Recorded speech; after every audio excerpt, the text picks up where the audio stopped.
Good evening, viewers, and thanks for joining the Thursday's edition of the Regional News.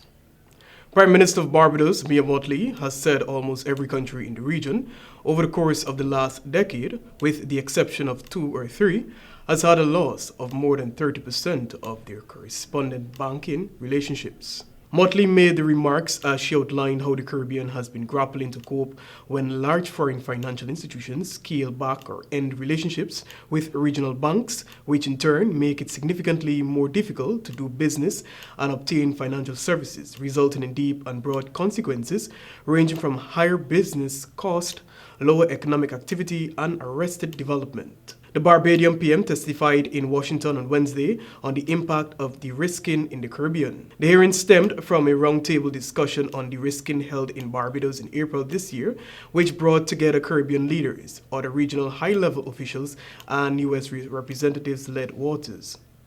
In outlining the difficulties which also impact ordinary citizens, Mottley said that when people were growing up, opening a bank account was a part of their rites of passage and becoming an adult. Today, it is a huge obstacle, she said. Mottley added that Caribbean economies cannot function on their own as they do not make enough clothes, do not produce their own food or even their own equipment. Correspondent banks, the PM said, are leaving these jurisdictions because the Financial Action Task Force, FATF, has listed them as countries requiring increased monitoring against money laundering. She further warned that unless the region is able to trade with the rest of the world, it is at risk of becoming financial pariahs. Over in Belize, the Belize Agricultural Health Authority, BAHA, has placed a poultry farm in Blue Creek Village, northwest of the country, under quarantine after detecting the avian influenza in its animals. Avian flu or bird flu is an infectious type of influenza that spreads among birds. In rare cases, it can affect humans.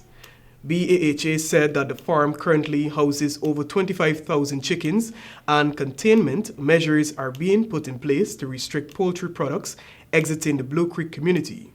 A statement by the authority said that this is being done to ensure that the poultry industry is being protected against further spread of the disease. Other measures being carried out include the implementation of movement control of live birds, eggs, and litter.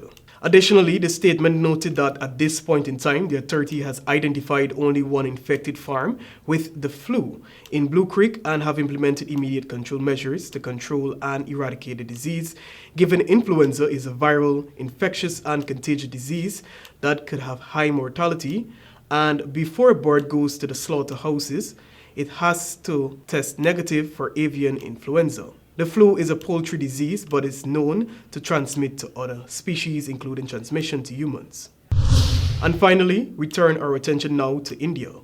At least 11 people have been killed and 29 injured after an overcrowded minibus carrying school children plunged down a steep gorge in northern India. Nearly 40 people were crammed into the minibus, which was carrying a number of students, when the accident occurred in Indian-controlled Kashmir on Wednesday morning. The bus veered off the road, plunged about 250 feet down on a steep gorge near the village of Swajan. 9 people were killed on the spot and 2 others died late in hospital. Officials said that the 29 injured people were in a critical condition, including 6 who were airlifted to a hospital in Jammu. Lieutenant Governor Manoj Sinha announced in a tweet that compensation of 500,000 rupees would be given to the victims' families, while India's Prime Minister Narendra Modi and President Draupadi Murmu both expressed their condolences.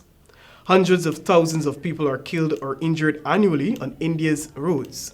Most accidents are blamed on reckless driving, poorly maintained roads, and aging vehicles. That has brought us to the end of tonight's regional news. I'm Joel Vogt. Back to you, Travis.